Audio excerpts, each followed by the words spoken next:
Hello guys, welcome back to my channel. आशा करते तुम्ही पण मस्त असाल.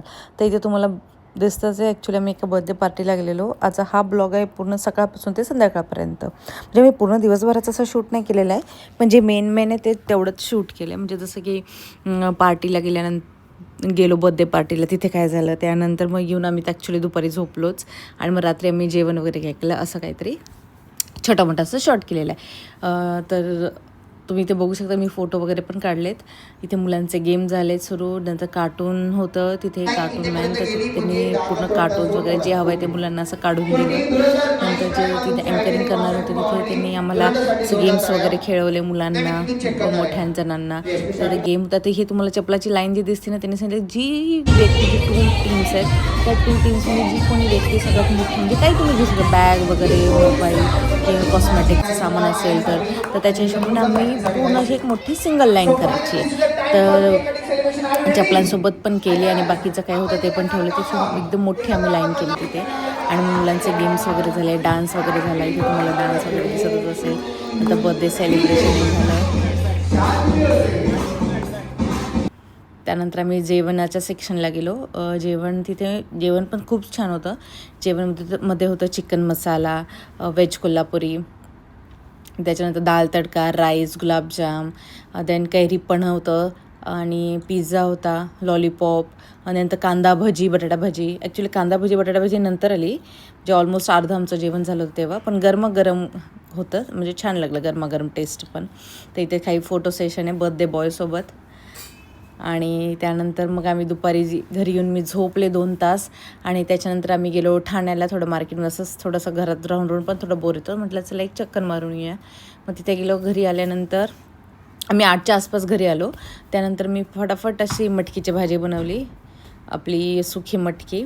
तर इथे कांदा चिरून घेते, लसूण घेतला आहे मी करून. आणि लसूण मी काय केलं, असं ठेचून घेतला, कारण गावावरून नवीनच लसूण आलेला होता. तर मग तो तसा ठेचून घेतला. मग एक पाकळी त्याची मोकळी केली आणि मग नंतर ती पाकळी असं सोलल्या. 3 कांदे घेतले, एक छोटूसा टोमॅटो घेतला आणि ते बारीक वगैरे चॉपरमध्येच करून घेतलं. आणि असं लसूण वगैरे सोलल्यानंतर आपल्या कढईमध्ये थोडंसं जिरं घातलं आणि थोडं जास्तच हिंग घातलं, कारण की आम्ही मटकी रात्री खाणार होतो.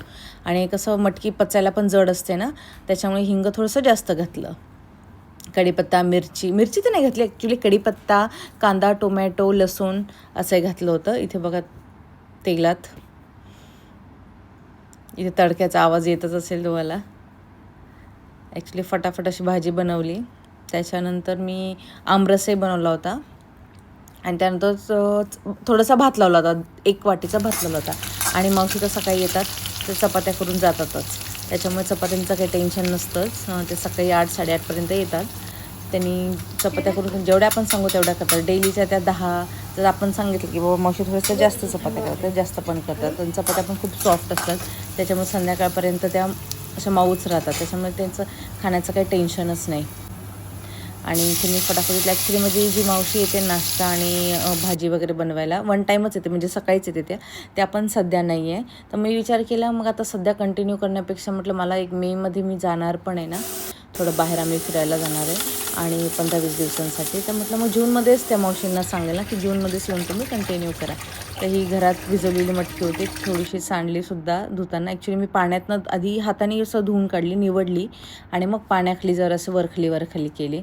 आणि आपले मग कांदा झाल्यानंतर थोडासा मी मोठाच गॅस ठेवला होता. ते गॅस मोठा ठेवल्यामुळे थोडंसं साईडला ते भांडं पण जास्त असं थोडंसं करपल्यासारखं वाटतं आहे. कांदा तर काही करपला नाही, तो सॉफ्टच झाला, पण भांडं थोडं जरा जास्त झालं, म्हणजे कढई. त्याच्यानंतर आपले रुटीनचे मसाले, तिखट, आपला घरचा मसाला, लाल पावडर, असे सगळे मसाले टाकले त्याच्यात. आणि नंतर असं हलवून घेतलं. थोडं हळद अशी वाटत होती, हळद कमी पडली, मग नंतर हळद घातल्यानंतर मीठ घातली आणि व्यवस्थित अशी करून घेतली. त्यानंतर झाकण ठेवलं 5-10 मिनटासाठी. मग ते मटकी पण एकदम सॉफ्ट झाली. आणि त्याच्यानंतर मी आमरस करून घेतले. इथे जवळपास 6-7 काहीतरी आंबे होते, मग ते घेतले, ते रस काढून घेतला. त्याच्यानंतर थोडंसं त्यात दूध घातलं आणि 3 चमचे साखर घातली. आंबा तर तसं गोडच होता, पूर्ण 3 चमचे नाही, मला तर 2 ते 2.5 चमचेच मी साखर घातली. इथे मटकी पण रेडी झाली आहे. त्याच्यानंतर मी आमरस करून घेतला आणि थोडंसं त्याच्यात होतंच आपलं आंबेरस ओतल्यामुळे, मग थोडंसं त्यात दूध घातलं आणि मग परत मिक्स करून दूध ओतून टाकलं त्याच्यात आणि त्याच्यानंतर हा झाला आंब्याचा रस मस्त तयार. हा ठेवला फ्रीजमध्ये, मस्त एकदम चिल झाला होता. मग आम्ही जेवताना हा घेतला आणि त्याच्यानंतर मी थोडा भातही लावला होता. तर इथे भात 2-3 पाण्याने आपलं तांदूळ धुवून घेतले, नंतर भात लावला, मीठ घातलं आणि जेवण होईपर्यंत म्हणजे चपाती वगैरे भाजी खाईपर्यंत भातही रेडी झाला होता. तर असं ॲक्च्युली हे झालं, असं माझा दिवस असा स्पेंड झाला आहे पूर्ण. तर काही एवढं जास्त काही नव्हतंच. दुपारचं काही ॲक्च्युली मी म्हणजे शूटच केलं नाही मावशीच्या घरी वगैरे. कशी प्रायव्हसी, कोणाकोणाची प्रायव्हसी असते ना, त्याच्यामुळे म्हटलं की नको. आम्ही फक्त जाऊन एक जस्ट राऊंड मारून आलो होतो. मावशीच्याकडे पण 5 मिनटं गेलो होतो. Thank you for watch.